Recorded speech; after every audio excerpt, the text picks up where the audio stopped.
গাছ রোয়ার আগে মাটি ভালো করে প্রস্তুত করে নেবেন, ভালো করে শুকিয়ে নেবেন, আর এরকম করে চেলে নেবেন।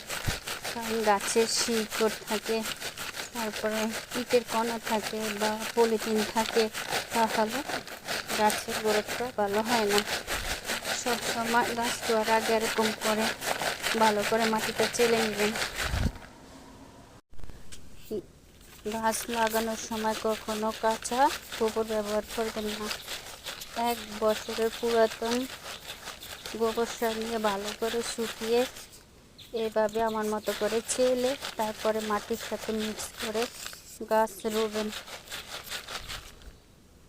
মাটি নিয়েছি আমি 2 ভাগ, আর শুকনো 1 বছরের গোবর সার নিয়েছি 1 ভাগ।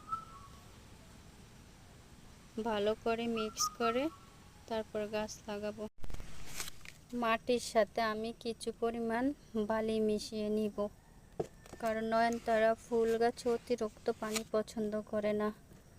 বালিটা দিলে মাটির সাথে অতিরিক্ত পানি থাকলে বালিটা চুষে খেয়ে ফেলবে, গাছটা নষ্ট হবে না। ভিজা ভিজা থাকলে গাছটা মারা যেতে পারে। মাটির সাথে বালিটা ভালো করে মিক্স করে নিতে হবে।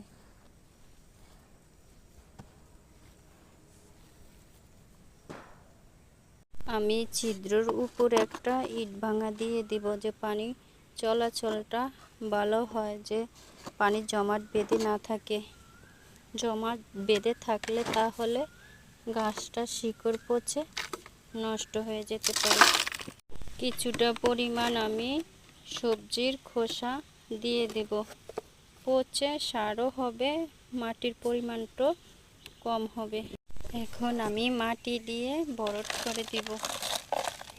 রঙ্গন গাছের ফুল গাছের ভিতরে বিচি পরে একটা নয়নতারা ফুল গাছ হয়েছে, দেখেন কত বড় হয়েছে। এটাকে আমি নিয়ে অন্য জায়গায় রোবো,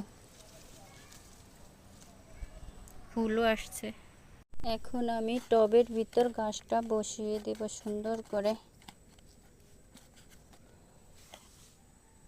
এখন আমি গাছে পানি দিয়ে দেব।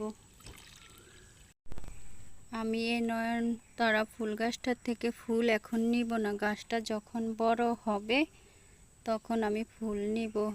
আর এমন করে আগাটা কেটে দিলে তাহলে গাছটা অনেক জোপালো হবে, ফুল গাছে আসলে অনেক সুন্দর লাগবে। ছোট গাছে কখনো ফুল নেবেন না, এরকম আগা কেটে দিবেন,